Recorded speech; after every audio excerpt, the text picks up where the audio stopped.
नमस्कार बच्चों, कैसे हैं आप सब। मैं उम्मीद कर रही हूँ कि अपने अपने घरों में स्वस्थ हैं, सुरक्षित और खुश हैं। देखिए बच्चों, हम पढ़ रहे हैं हमारा पाठ 14 गंगा मैली ना हो पाई। इस चैप्टर को हमने डिस्कस किया। हमने ये जाना कि हम क्या करना चाहिए जिसके कारण हम गंगा को मैली होने से बचा पाए। हमें क्या नहीं करना चाहिए ये भी बताया, हमें क्या करना चाहिए ये भी बताया, और साथ में गंगा नदी के इतिहास से लेकर उसके आज के आधुनिक विस्तार तक की सारी गाथा हमने इस चैप्टर में पढ़ी। हमने इसके शब्दार्थ डिस्कस किए थे। शब्दार्थ के साथ साथ हमने डिस्कस किया था इसके मौखिक प्रश्न, अर्थग्रहण संबंधी प्रश्न और इसके लघु उत्तरीय प्रश्न। आज हम करते हैं इसके दीर्घ उत्तरीय प्रश्न। तो देखिए, दीर्घ उत्तरीय प्रश्नों में पहला प्रश्न है बच्चों, गंगा के पृथ्वी पर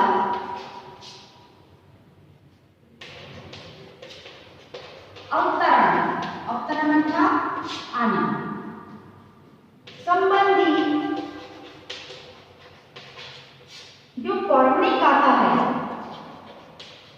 पौराणिक गाथा का जो गाथा पुराणों में लिखी गई है उसे कहते हैं हम पौराणिक। उस गाथा को अपने शब्दों में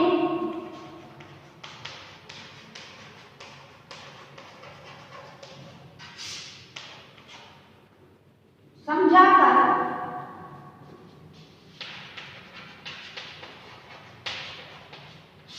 देखिए, अब आपको क्या लिखना है, गंगा की वो पुराणों की गाथा जो हमारे चैप्टर में बताई गई है और ये बताती है कि गंगा पृथ्वी पर कैसे अवतरित हुई। तो देखिए, हमें लिखना है कि इस कथा के अनुसार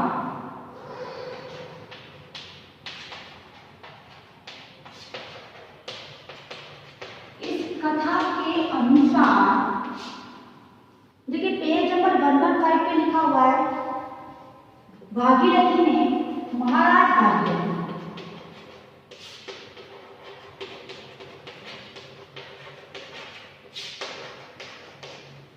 अपने 60,000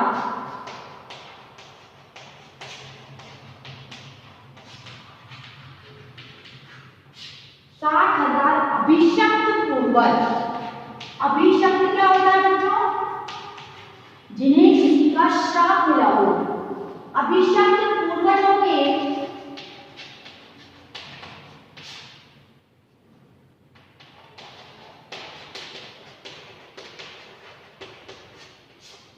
उद्धार के लिए अपनी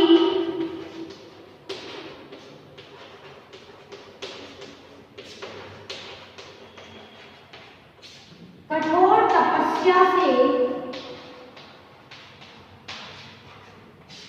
महादेव को प्रसन्न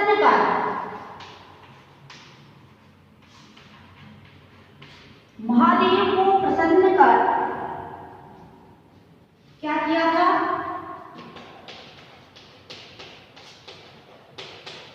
गंगा को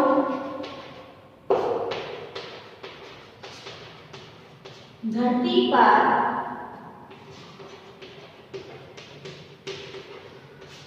अवतरित किया। पहली लाइन तो ये, दूसरी लाइन क्या है कि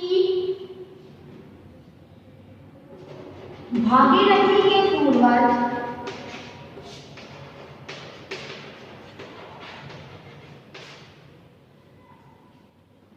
कपिल मुनि के श्रापवश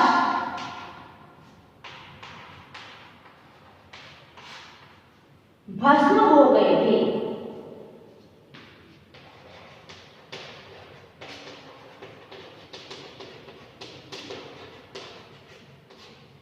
अब ये जो टॉपिक है ये हमने देखा कि क्या हुआ था। भागीरथी ने क्या किया था बच्चों, अपने 60,000 अभिशप्त पूर्वजों के उद्धार के लिए क्या की थी?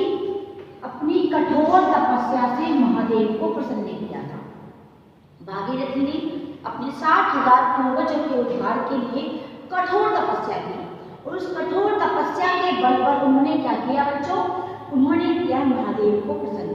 और महादेव ने क्या किया? महादेव ने प्रसन्न होकर गंगा को धरती पर अवतरित किया।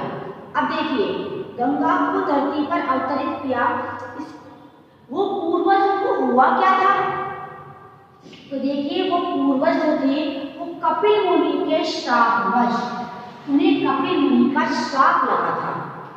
आपको मैंने इसकी स्टोरी सुनाई थी और आपको बताया था कि इसका मतलब क्या है।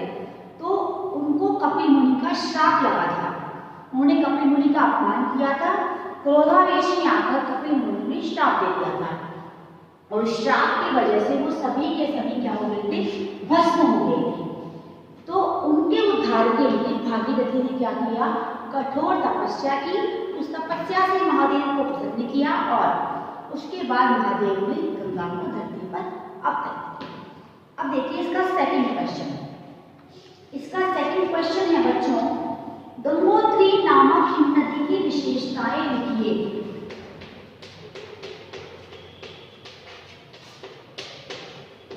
गंगोत्री नामक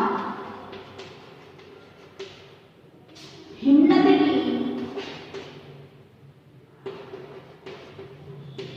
विशेषताएं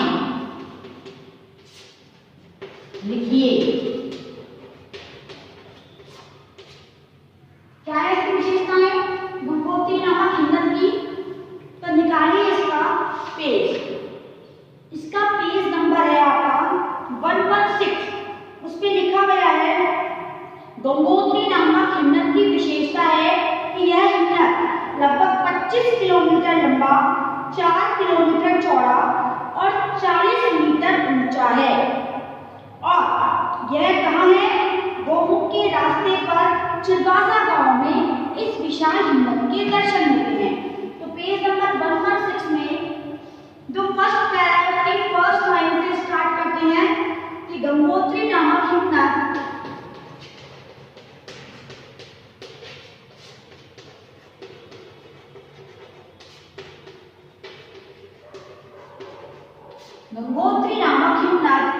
लगभग 25 किलोमीटर लंबा,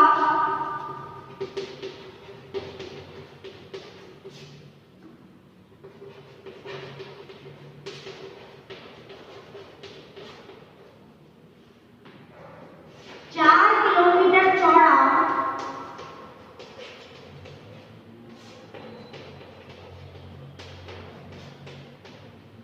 तथा 40 मीटर ऊंचा है।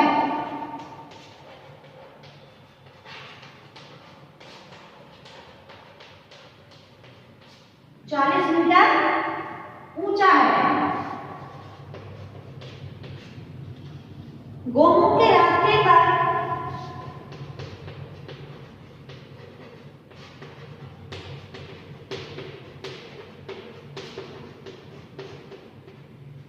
चिरबासा गांव में, चिरबासा गांव, ध्यान रखना, चिरबासा गांव में इस विशाल हिमनद के,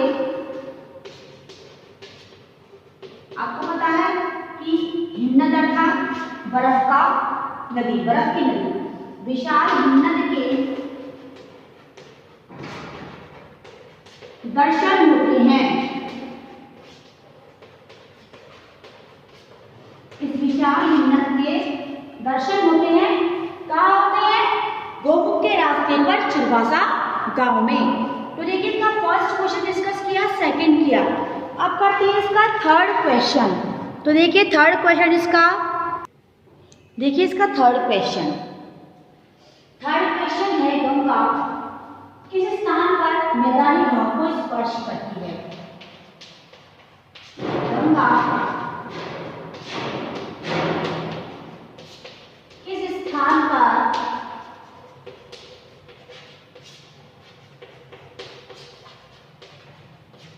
मैदानी भाग को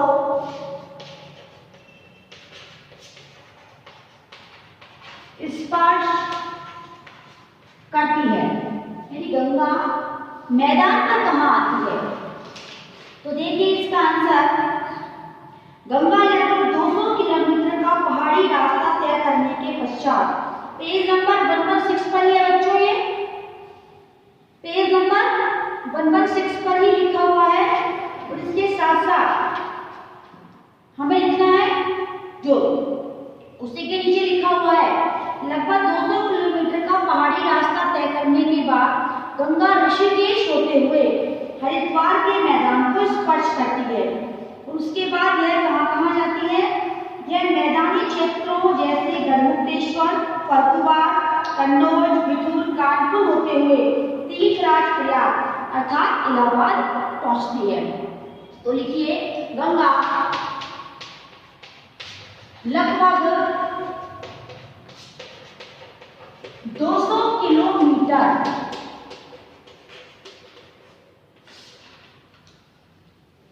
का पहाड़ी रास्ता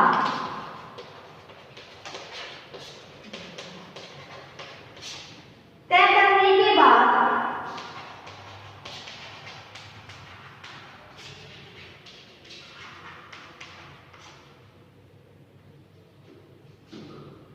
ऋषिकेश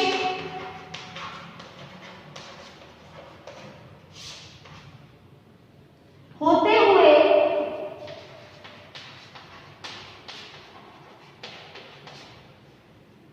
हरिद्वार के मैदान पर स्पर्श करती है।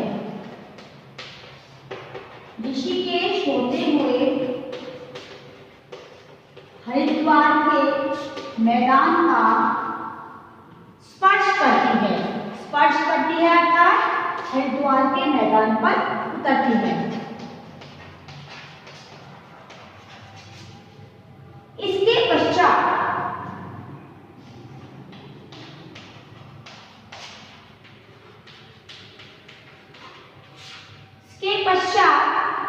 गढ़मुक्तेश्वर,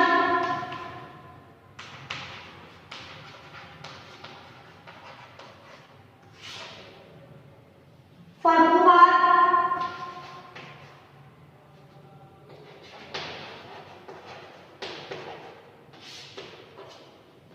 कन्नौज,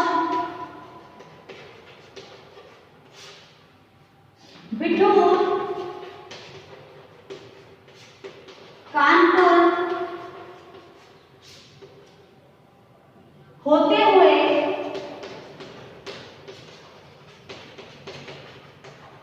यह तीर्थराज प्रयाग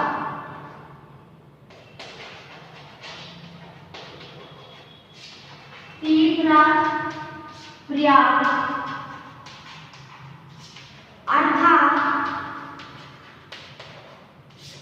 इलाहाबाद पहुंचती है। इलाहाबाद पहुंचती है।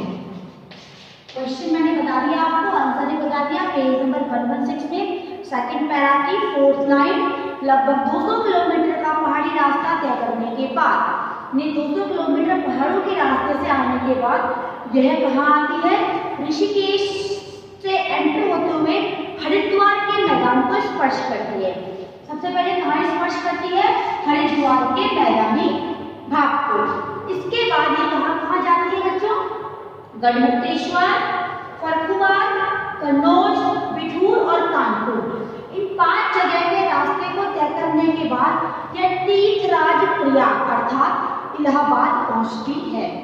और इलाहाबाद पहुंचने के बाद क्या होता है? इसमें यमुना और सरस्वती दोनों का संगम, अर्थात यमुना और सरस्वती से हमारी पवित्र गंगा नदी का क्या होता है? संगम होता है। और इसीलिए इन तीनों के मिलने के बाद, इन तीनों के मिलन के कारण प्रयाग को क्या कहते हैं? तीर्थों का राजा। अब देखिए इसकी 4th क्वेश्चन। 4th क्वेश्चन क्या है बच्चों? गंगा की तीव्र जलधारा में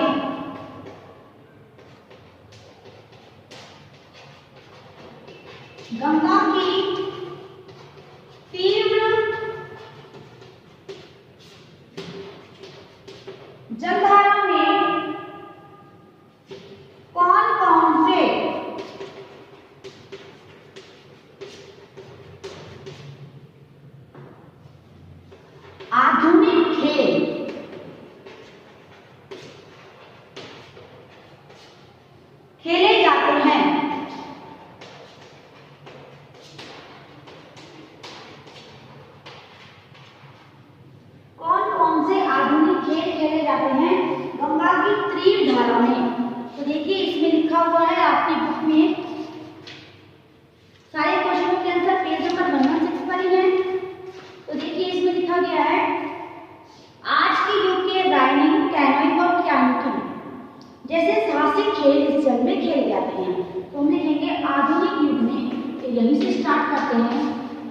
गंगा की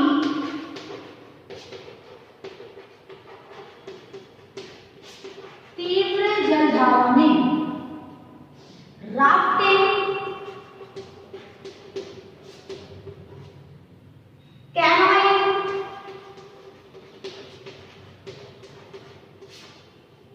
तथा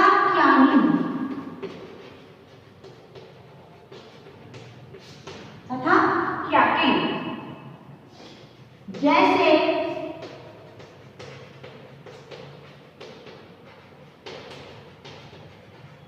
आधुनिक साहसिक खेल, यानी आधुनिक अर्थात आज के जमाने के, और साहसिक अर्थात साहस से भरे हुए खेल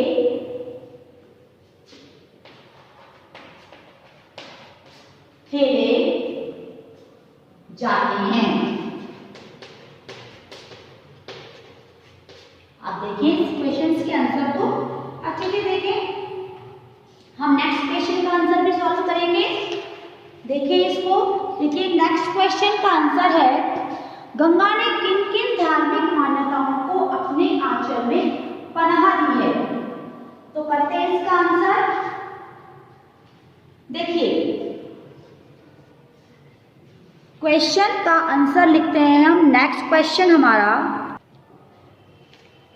गंगा ने किन किन धार्मिक मान्यताओं को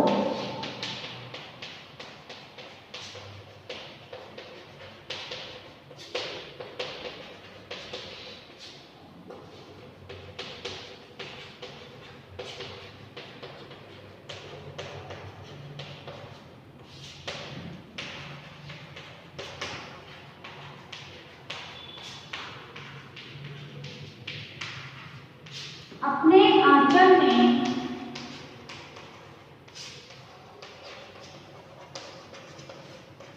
पनाह दी है। तो इसका आंसर है पेज नंबर 116 से पेज नंबर 117 के बीच में। तो देखिए हम देखते हैं इसका आंसर, गंगा ने कई धार्मिक मान्यताओं को अपने आंचल में पनाह दी है। जैसे इसके जल में स्नान करने से लोग अपने पापों से मुक्त मानते हैं अपने आप को। गंगा जल के बिना पूजा संपूर्ण नहीं होती हमारी। मृत्यु के बाद भी मोक्ष की प्राप्ति हेतु अवशेषों को गंगा नदी में प्रवाहित किया जाता है। और मकर संक्रांति, कुंभ और गंगा दशहरा आदि अन्य पर्वों पर इसके तट पर मनाए जाते हैं। तो देखिए पेज नंबर 116 पे ये लिखा हुआ है कि गंगा, लोग इसके जल में स्नान करके, लोग इसके जल में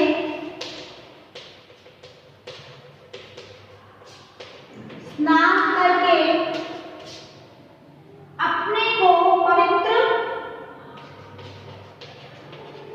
स्वयं को पाप मुक्त, अर्थात यदि हम कितने भी पाप कर लें, गंगा नदी के जल में यदि स्नान कर लेते हैं तो क्या हो जाते हैं?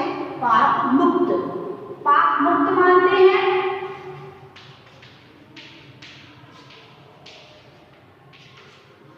गंगा जल के बिना, आपको पता है कि हमारे हिंदू धर्म में हम गंगा के जल को सबसे ज्यादा पवित्र मानते हैं। गंगा जल को हमारे पूजा अर्चना के स्थान पर रखते हैं, अर्थात हमारे मंदिरों में गंगा जल सदैव मिलता है। गंगा जल के बिना पूजा अर्चना संपूर्ण नहीं होती।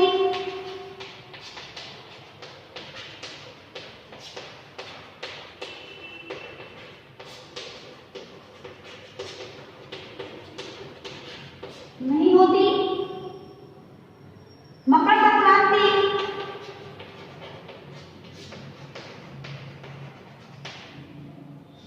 मकर संक्रांति,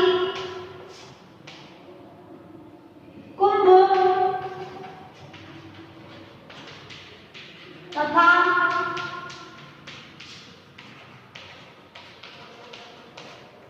गंगा दशहरा आदि अनेक पर्वों पर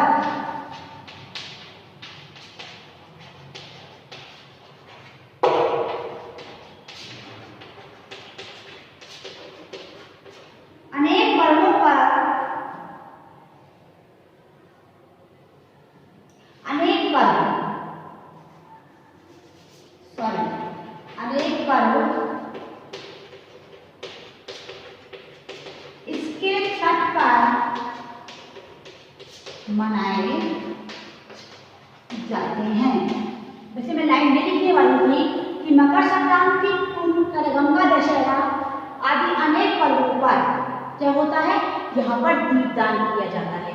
यहाँ पर यह उत्सव बहुत ही हर्षोल्लास से मनाया जाता है। तो आज की क्लास में हमने से कुछ क्वेश्चन डिस्कस किए हैं लॉन्ग आंसर्स के। तो आज की क्लास में इतना ही बच्चों। Thank you and have a nice day.